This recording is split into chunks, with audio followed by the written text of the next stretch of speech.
Hello everyone, today we are going to discuss UGC NET paper first का first topic का second point which is types of teaching. So today we are going to learn what is type of teaching. So basically teaching two types की होती है, informal teaching and formal teaching. Informal teaching is carried out within a family or in a community during initial years of life, for example home schooling. जो informal teaching है वो हमारी home में मिलती है, हमको फैमिली से मिलती है. जो हमारे इनिशियल ईयर होते हैं, जैसे 1-2 साल 3 साल का बच्चा है, तभी वो स्कूल नहीं जाता है, तो वो घर पर ही जो अपनी एजुकेशन है वो गेन करता है. जो मम्मा है, पापा है, दादा है, दादी है, वही उसको सिखाते हैं. कुछ उसको फॉर्मल टीचिंग भी उसमें मिल जाती है, जैसे लाइक हम सिखाते हैं ए बोलो, बी बोलो, 1 बोलो, 2 बोलो, ऐसे उनको बताते हैं. तो इट मीन्स जो भी नॉलेज वो घर पर लेता है, होम पर लेता है, तो वो कहलाती है इनफॉर्मल टीचिंग. वहीं formal teaching is carried out of paid profession called teacher और फैकल्टी. फिर उसी को ही हम जब बड़ा हो जाता है स्कूल भेजते हैं या ट्यूशन देते हैं प्राइवेट, पेड यानी पेड प्रोफेशन होता है, उसको पैसे देकर हम उसको पढ़ाते हैं, तो वो फॉर्मल टीचिंग कहलाएगी. ये बेसिक सा कंसेप्ट था. नाउ अब हम पढ़ेंगे nature and characteristics of teaching.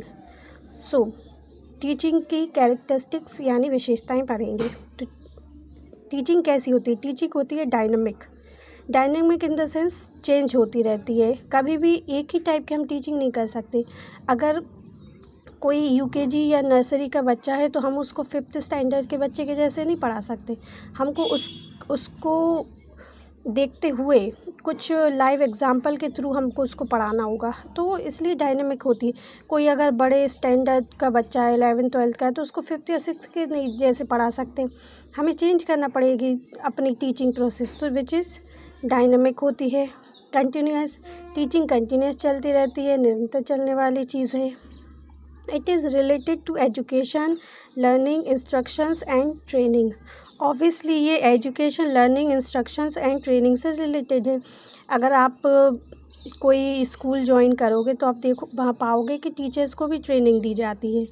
या अगर हम देखें तो टीचर्स की फील्ड में जाने से पहले बीएड करते हैं, तो वो भी एक टाइप की ट्रेनिंग ही है ना, कि आप कैसे बच्चों को ट्रीट करोगे, कैसे उनको पढ़ाओगे.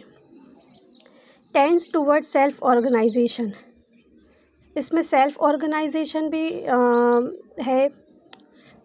टूवर्ड सेल्फ ऑर्गेनाइजेशन मीन्स मतलब खुद ही एक टीचर सेंटर्ड अप्रोच होती है ना. एक कैरेक्टरिस्टिक्स देखें अगर टीचिंग की, तो सेल्फ ऑर्गेनाइजेशन है, मतलब खुद को आप कैसे प्रिपेयर करते हो बच्चे के लिए, उसको पढ़ाने के लिए. Involves different levels of teaching. इसमें डिफरेंट लेवल्स ऑफ टीचिंग की शामिल की जाती है, जो हम बाद में पढ़ेंगे. सोशल सर्विस है, ऑब्वियसली टीचिंग एक सोशल सर्विस है. Science as well as art.